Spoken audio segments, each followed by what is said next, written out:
우리 인사하겠습니다. 샬롬. 우리 옆 사람에게 인사하겠습니다.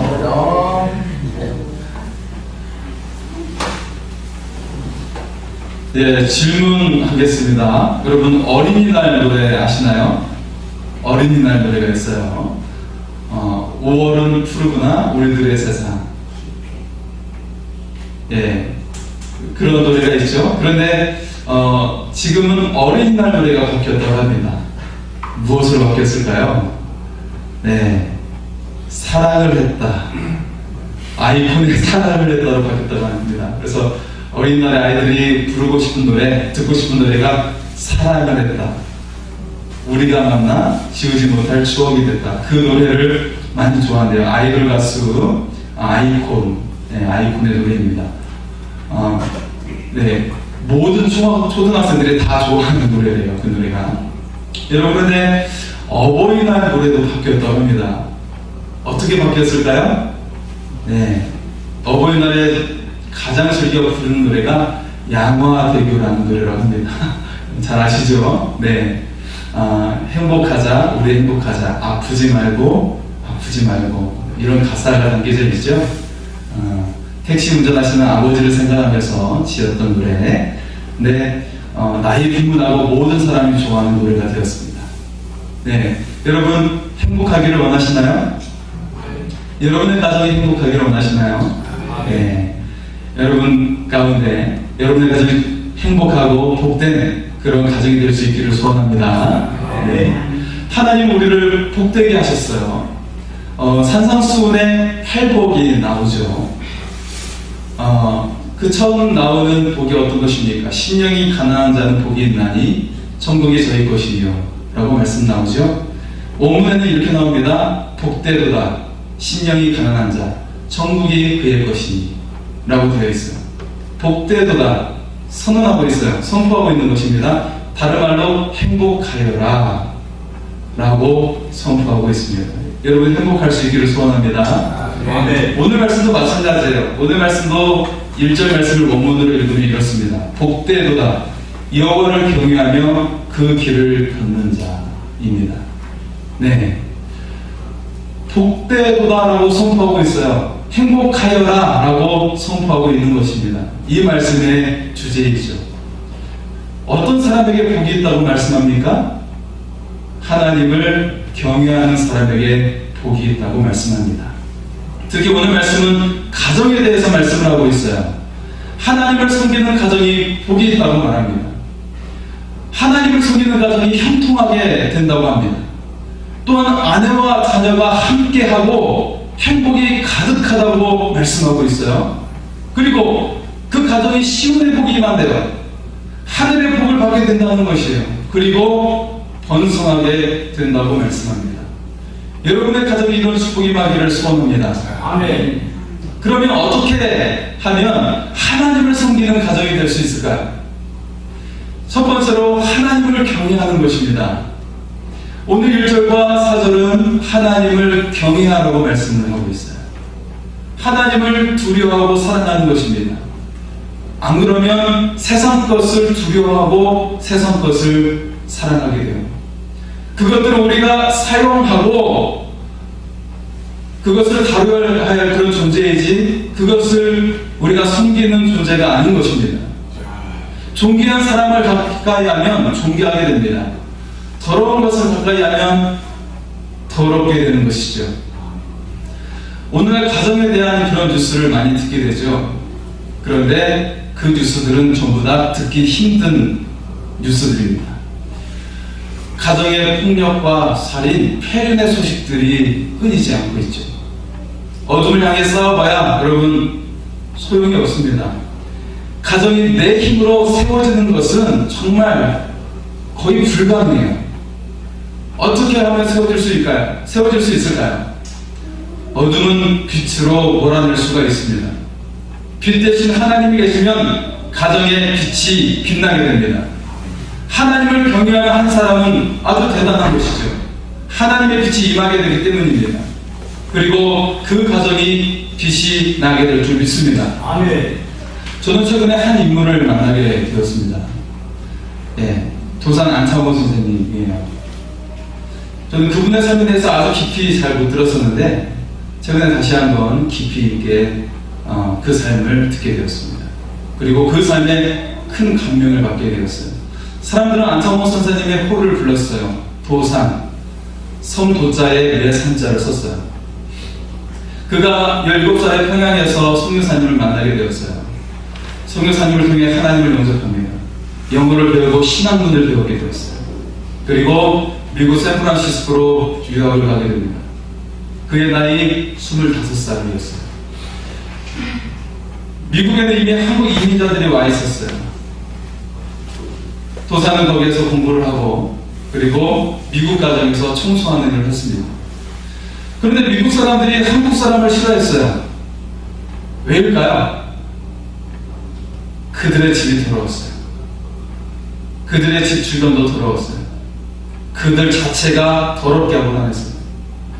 그래서 미국 사람들이 싫어했습니다. 도사는 한국 사람들에게 집을 청소해야 된다고 말을 했어요. 그 말을 들었을까요? 당연히 듣지 않고 이상한 사람이라고 후통치는 것이죠. 안창호 선생님은 직접 보여주기로 했습니다. 그래서 한국 사람들 집 주변을 청소하기 시작했어요. 그리고 그 사람을 만나고 다니면서 설득해가지고 집을 청소해 주겠다고 하면서 청소해 주었어요. 커튼도 달아주고 화병도 예쁘게 놓아주었어요. 변화가 일어나기 시작했습니다. 한국 이민자들의 집이 깨끗해지기 시작했어요. 스스로도 청소하기 시작했어요. 더 놀라운 변화가 일어났어요. 무엇일까요? 미국 사람들이 한국 사람들을 좋아하기 시작하게 되었어요. 1년 후에 한 백인 부자가 자신의 집을 청소하는 한국 사람에게 물어봤어요. 당신의 나라에서 위대한 지도자가 왔습니까? 한국 사람은 무슨 뜻인지 물어봤어요. 그러자 백인이 대답합니다. 당신의 한인들의 생활이 변하기 시작했어. 위대한 지도자가 없이는 일이 될 수가 없어. 그러자 한국 사람은 안창호라는 지도자가 왔다고 했어요.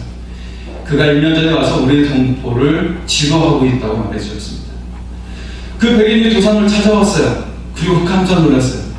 왜 깜짝 놀랐을까요? 좀 나이 많은 사람이라고 생각했는데 20대의 새파란 청년이었던 것이죠. 그는 도산과 대화를 나누면서 그 인격에 큰 감명을 받게 되었어요. 그때부터 도산이 하는 민족운동의 재정적인 후원자가 되어주었어요. 그리고 도산을 위해 한 건물을 제공해 줍니다. 이 건물이 바로 미국에 세워진 첫 한인회관이 되었고 한인교회가 되었습니다. 그것은 한인들을 대표하는 미국 대사관 역할을 하게 되었어요. 대사관이 된 거예요. 하나님을 경외하는 한 사람은 위대합니다. 한국 사람을 하나로 만들었어요. 식민지 지배를 받았던 대한민국이 미국에서 단일 민족, 단일 국가로 인정을 받게 되었어요.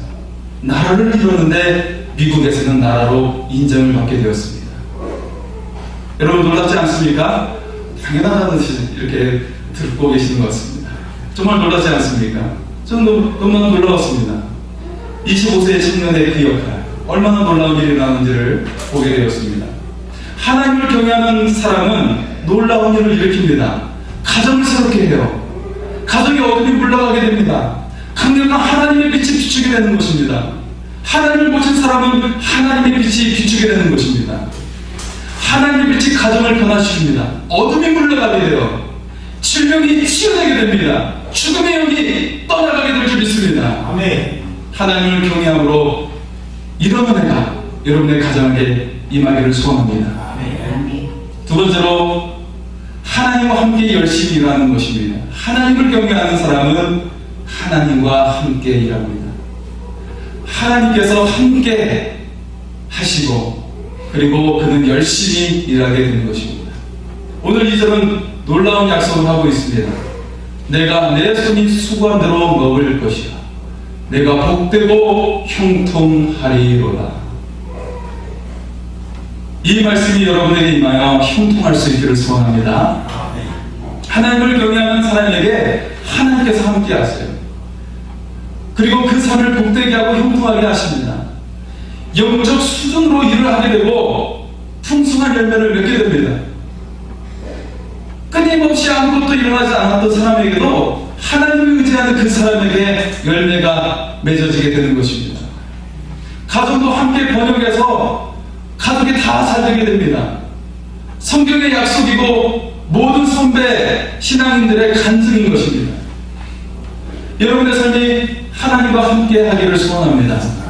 그리고 복되고 형통한 삶이 열리기를 소원합니다. 도상 선생님이 이제 27세 때 샌프란시스코를 나오게 돼요. 그리고 LA와 가까운 데로 가게 됩니다. 거기에도 한인들이 많이 있었어요. 그런데 그들 역시 처음 샌프란시스코의 동포들처럼 똑같았어요. 술 먹고 도박하고 싸움질하는 것이 밤낮을 가리지 않았어요. 이에 도상은 샌프란시스코에 했던 것처럼 똑같이 하게 됩니다. 가가와 방문하며 대화하고 청소하고 격려하는 일을 몰두하게 되었어요. 도산의 끈질긴 노력 끝에 그들 역시 변화하기 시작했어요. 이런 변화를 한 농장주가 지켜보았어요. 그리고 도산에게 도움을 주고 싶다고 말하는 겁니다. 도산은 건물 한 채를 요구했어요. 그랬더니 그 건물에서 영어를 가르치고 그리고 주일에는 예배를 드리겠다고 말했던 것이죠. 농장주는 안창호에게 1,500달러를 선뜻 주게 됩니다. 지금으로 환산하면 150억 원입니다. 별로 놀라워하지 않네요. 150억 원 선뜻 빌려주는 거예요. 그러면서 어느 때도 상관없으니 형편이 닿을 때 조금씩 갚으라고 말을 하는 거예요. 가난한 한인들이 1,500달러, 150원에 달하는 돈을 어떻게 갚았을까요? 며칠에 걸려서 이 돈을 갚았을까요? 얼마나 걸렸을까요? 한 달이 채 되지 않아서 모두 갚게 됩니다. 도산에 솔선수범하는 그 지점에게 감명을 받아가지고 한인들이 그 동포들이 모두 감동을 받게 됐어요. 그래서 자신의 소유를 내놓고 그리고 돈을 모아서 갚은 것입니다. 도산의 경제 자립이 대한 독립의 첫 출발점이라고 그들에게 가르쳤기 때문이었어요. 여러분이 독립하려면 진정한 자유를 얻으려면 자립을 먼저 해야 됩니다 라고 가르친 것이에요. 그래서 경제적인 자립을 한 것입니다. 하나님과 함께하는 사람에게 이런 일이 일어납니다. 여러분, 사람을 의지하지 마세요. 막 사람 쫓아다니고 어떤 단체를 쫓아다니면서 기부해달라고 도와달라고 하지 마세요. 하나님께서 여러분 안에 다 주셨습니다. 하나님께서 여러분에게 구원도 베푸셨고 필요한 모든 것을 다 주셨어요. 아멘. 구원이 더 큰 것이에요. 생명이 더 큰 것이에요. 나머지 것들은 다 따라오게 되는 것입니다. 이미 다 주셨습니다. 아멘. 여러분 안에 계신 하나님을 사용하시기 바랍니다. 아멘. 하나님이 주신 그 모든 것들을 사용하시기 바랍니다. 하나님을 경외하는 자에게 하나님께서 함께 하시고 그리고 그 하는 일을 복되게 하시고 형통하게 하심을 믿으시기 바랍니다. 아멘. 마지막 세 번째로 하나님을 경외하는 것은 하나님의 길을 걷는 것입니다. 오늘 하나님의 말씀은 하나님을 경외하는 자에게 복이 있다고 말하고 있어요. 형통하다고 말하고 있습니다. 그리고 안방의 안에는 결실한 포도나무와 같다고 말합니다. 여러분, 포도나무, 포도열매 다 드셔보셨죠? 두 분밖에 드셔보시지 않은 것 같습니다. 포도열매가 어떻습니까? 그 열매가 알알이 꽉 차 있어요. 그죠? 이 말은 뭐냐면 너의 안에, 너의 방 안에 구석구석 하나님의 축복이 채워진다는 것을 말씀하고 있습니다. 그리고 식탁에 두는 자녀들이 감람나무 같다고 말합니다. 어린 감람나무라고 하는 것은 부모와 깊은 유대관계를 가지게 된다는 것을 말하고 있어요. 그리고 이 감람나무라고 하는 것 특징이 있습니다. 큰 특징이 있어요. 성장 속도가 빠릅니다. 즉 자녀들이 빠르게 성장한다는 것입니다. 복이 아주 나중에 늙어서 오는 것이 아니라 복이 속히 온다는 것을 말하고 있습니다. 그의 성장이 빠르다는 것이에요. 이런 축복이 임하기를 소원합니다. 아멘. 더 놀라운 것은 5절과 6절입니다. 여호와께서 시온에게 내게 복을 주실지어다. 너는 평생에 예루살렘의 번영을 보며 내 자식의 자식을 볼지어다. 이스라엘에게 평강이 있을지어다. 할렐루야. 여러분, 시온은 하나님이 임재하시는 곳이에요. 곧 하나님의 나라, 그리고 교회. 또 한 가지가 있습니다. 그것은 하나님을 경외하는 사람입니다. 그에게 하나님이 임재하시는 것입니다. 이는 하나님 자신으로부터 은혜와 축복이 발원하여 나오는 것입니다. 내가 노력해서 나오는 것이 아니에요. 하나님께로부터 나오는 것입니다. 하나님을 모시는 것이 은혜와 축복을 지니게 되는 것이에요. 하나님을 경외하는 자에게 이런 축복이 임하게 되는 것입니다. 하나님이 여러분 안에 계심으로 은혜와 축복이 흘러 넘칠 수 있기를 소원합니다. 아멘. 여러분, 본문에 예루살렘과 이스라엘이라는 단어가 나오죠. 여기에 여러분의 가정을 넣을 수 있어요. 여러분 자신을 넣을 수 있습니다. 그러면 5절을 한번 볼까요? 5절에 예루살렘의 번영에 여러분 자신의 이름을 넣으세요. 예를 들어서 너는 평생에 주노의 번영을 보며, 저는 제 이름을 넣습니다. 그렇게 한 번 더 보겠습니다. 5절 말씀, 예루살렘에 여러분의 이름을 넣으시기 바랍니다. 시작. 여호와께서 시온에서 내게 복을 주실지어다. 너는 평생에 주노의 번영을 보며.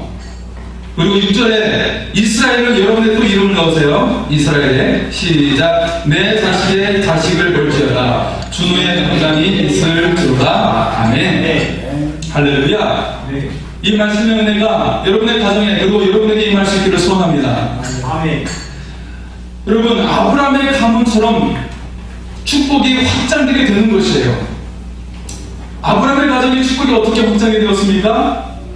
이삭의 때에는 거부가 되었어요. 야곱의 때에는 12지파가 생겨났습니다.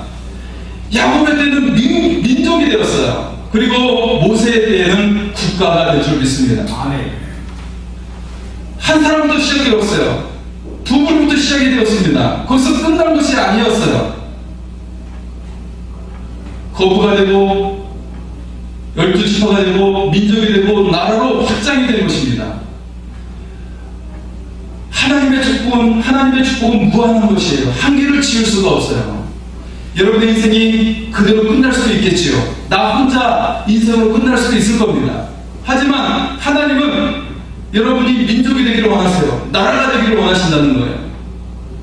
하나님께서는 처음 아브라함에게 약속을 하셨습니다. 너를 통해 하나님을 섬기는 큰 민족이 되게 하겠다. 아브라함의 자손이 하나님을 섬기는 나라가 되게 하겠다 약속하셨습니다. 하나님을 경외하는 것은 하나님의 일을 하는 것입니다. 죽어가는 영혼을 구원합니다. 하나님의 약속에 기업을 받게 됩니다. 죽음에서 생명으로 옮깁니다. 저주에서 축복으로 옮깁니다. 이처럼 영혼을 구원합니다. 하나님의 일을 하는 것입니다. 자녀에 대한 말씀이 에베소서 6장 4절에 나옵니다. 또 아비들아, 너희 자녀를 노엽게 하지 말고 오직 주의 교훈과 훈계로 양육하라. 자녀에 대해서 부모의 할 일이 무엇입니까? 하나님께서 자녀에 대한 축복권을 주셨기 때문에 축복하라는 것이에요. 주의 말씀으로 축복하라는 것입니다. 유대인들은 자녀를 축복하는 일이 일상화되었어요. 그 언어를 가지고 자녀를 축복합니다. 유대인 자녀들은 부모의 축복권을 가지고 있음을 인정해요. 그래서 그 자녀들은 부모에게 축복받기를 원하고 있습니다. 며칠 전에 우리 교단의 큰 어른이신 문도나 목사님이 세상을 떠나셨습니다. 문익환 목사님의 동생이셨죠. 그 문도나 목사님의 어릴 때의 이야기입니다. 연길 지역에서 동네에서 윤동주 선생님과 함께 살고 있었어요. 그 가운데 문도난 문박사님은 가장 어렸습니다. 그런데 마을의 우물가를 지났을 때의 이야기입니다. 거기에 있던 여인들이 했던 그 던진 말이 그 어린 시절에 큰 상처를 주었어요. 그리고 그 삶에 영향을 주게 되었습니다. 이런 말을 했던 것이죠. 우물가 여인들이. 얘는 생겨도 참 못생겼다. 어떻게 얼굴이 이렇게 훌쩍하고 눈은 푹 패여가지고 저렇게 생겼을까? 이렇게 수군거리는 것이에요. 지나가는 이 한마디가 이 어린아이에게 평생 충격을 주게 되었어요. 외모에 대한 자신감을 완전히 상실하게 만들었습니다. 하지만 머리는 명석했어요. 24살에 프린스턴 대학에 들어가게 되었습니다. 공부를 하는데 박사 학위를 못 따는 것이에요. 논문이 써지지 않는 것입니다. 공부하고 6년이 지났는데 결론이 나지 않는 것이에요. 그러던 어느 날이었어요. 아름다운 미국 여학생이 대화 도중에 이런 말을 했어요. 당신처럼 잘생긴 동양인은 처음 봅니다. 정반대의 말을 그에게 해준 거예요. 동양 학생 당신이 당신의 나라를 위해서 한번 일해보지 않겠어요? 한번 해보세요. 당신은 대단한 일을 할 수 있을 거예요. 라고 말을 하는 것입니다. 그 말로 인해서 문성환 박사는 큰 충격을 받게 되었어요. 그래서 공부를 해서 박사 학위를 받게 되고 한국으로 돌아오게 됩니다. 그리고 한국을 위해서 일을 하게 되었어요. 그분은 노무현 대통령이 당선될 때 큰 역할을 하게 되었습니다. 형 문익환 목사님과 더불어서 민주화운동에 큰 역할을 하는 아주 나라의 어른이 되었어요. 여러분, 말에는 파괴력이 있고요, 또 생명력이 있습니다. 말의 능력으로 자녀들을 축복하시기 바랍니다. 칭찬을 하기 전에 하나님이 부모에게 주신 놀라운 축복권을 먼저 사용하십시오. 칭찬은 아무 때나 못하죠. 그가 잘해야 반드시 할 수 있어요. 하지만 축복은 언제든지 할 수가 있는 것이에요. 지금 내 사례가 바로 앞에 없어도 할 수 있는 것입니다. 하나님의 이름으로, 하나님의 축복으로 축복할 수가 있는 것입니다. 하나님, 이 아이에게 축복해 주소서. 매일같이 축복하시기 바랍니다. 공짜가 아니에요. 그대로 됩니다. 하지만 하지 않으면 별로 축복이 일어나지 않나요? 하지만 하나님을 의지하면, 축복하면 반드시 축복이 임하게 될 줄 믿습니다. 아멘. 놀랍게도 유대인 아이들은 부모에게 축복받기를 원하고 있습니다. 학교 갈 때도 어디 갈 때도 항상 아빠의 축복을 받는다고 합니다. 그 아버지의 축복을 사모하면서 자라난다고 그래요. 아마도 그래서인지 유대인들이 그렇게 똑똑한 것 같습니다. 그렇게 축복하는 아이들이 위대한 일을 하게 되는 것이요. 왜냐하면 그 안에 하나님이 계시기 때문이에요. 그러면 하나님의 능력이 함께합니다. 하나님의 지혜도 그에게 함께합니다. 하나님의 재능도 그에게 함께 있게 됩니다. 하나님의 수준의 일을 하게 됩니다. 하나님의 일도 하게 되는 것이에요. 세상을 바꾸는 사람이 되는 것입니다. 이런 위대한 일이 여러분의 자녀에게 임하기를 소원합니다. 하나님을 경외하는 것은 하나님의 길을 걷는 것입니다. 하나님의 나라가 되는 것입니다. 그를 통해 하나님의 통치가 일어납니다. 하나님의 능력이 나타나게 됩니다. 나의 인생에도, 자녀의 인생에도 하나님의 나라가 되는 것입니다. 하나님을 마음에 항상 모시고 하나님을 의지하면 무엇이든지 할 수가 있습니다. 즉시 영적인 존재가 되는 것이에요. 영적인 능력이 나타나게 됩니다. 예배도, 기도도, 가정일도 그렇게 하시기 바랍니다. 직장도, 휴식도 그렇게 하시기 바랍니다. 하나님을 섬기는 것이 복입니다. 하나님과 하나가 되어서 하나님의 능력이 나타나게 됩니다. 하나님의 축복이 임하게 되는 것입니다. 이런 하나님의 크신 은혜가 임하기를 소원합니다. 우리 말씀을 생각하면서 같이 찬양할까요? 하나님만이 여러분을 지켜주십니다. 하나님만이 여러분을 복되게 하십니다. 하나님만이 여러분을 치유하십니다. 하나님의 은혜 손길이 임하기를 소원합니다.